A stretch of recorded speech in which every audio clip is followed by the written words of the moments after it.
এই বাউফলের মালিক এবার আমরা যা বলবো সেইটা হইতে হবে। এইটা পারবেন কারা দেখি? এই পারবেন আপনারা? ভয় পান কারে, আল্লাহরে না নেতারে? ব্যাস, এবার হাত নামান সম্মানিত ভাইয়েরা। সেই জন্য যে কোনো অন্যায় প্রতিরোধ করবেন, কিন্তু আইন হাতে তুলে নেবেন না। উপজেলা নির্বাহী কর্মকর্তা আছেন, আপনারা প্রতিরোধ করবেন কিন্তু আইন হাতে তুলে নেবেন না। সেই ক্ষেত্রে আইনের সহযোগিতা নেবেন।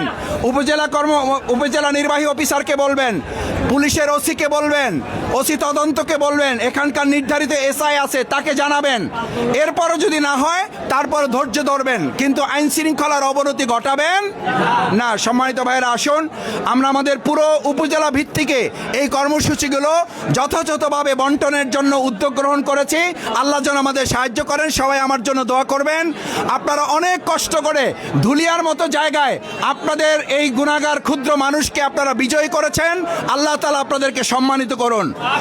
এই ধুলিয়া নিয়ে আমরা যা যা প্রতিশ্রুতি দিয়েছি, শুধু চাল না, জেলেদের কাছে আপনাদের মনে আছে, জেলেদের কাছে আমরা লাইফ জ্যাকেট পৌঁছেছিলাম, আমরা জেলেদের জন্য ট্রলারের ব্যবস্থা করেছিলাম। আমি তখন এমপিও না, মন্ত্রীও না, চেয়ারম্যান মেম্বার কিছুই না। আমি আপনাদের জন্য জাল মাছ ধরার যে জালের ব্যবস্থা করে দিয়েছিলাম। ভবিষ্যতে ইনশাল্লাহ আমাদের এগুলো অব্যাহত থাকবে এবং বৃহৎ পরিসরে এগুলো আমরা আরো কার্যক্রম পরিচালনা করবো ইনশাল্লাহ। আপনারা দোয়া করবেন। নদী ভাঙন রোধের জন্য আমরা কথা বলেছিলাম, ইতিমধ্যে আমরা মন্ত্রণালয়ের সাথে যোগাযোগ করার চেষ্টা করছি। নদী ভাঙন রোধে এখানে যে বাঁধ নির্মাণ করা, আপনাদের এখানে লঞ্চঘাট সহ রাস্তা নির্মাণের যে কার্যক্রমের কথা আমরা বলেছিলাম, পর্যায়ক্রমে আল্লাহ চাইলে এগুলো বাস্তবায়ন হবে ইনশাআল্লাহ। আসসালামু আলাইকুম ওয়া রাহমাতুল্লাহি ওয়া বারাকাতুহু।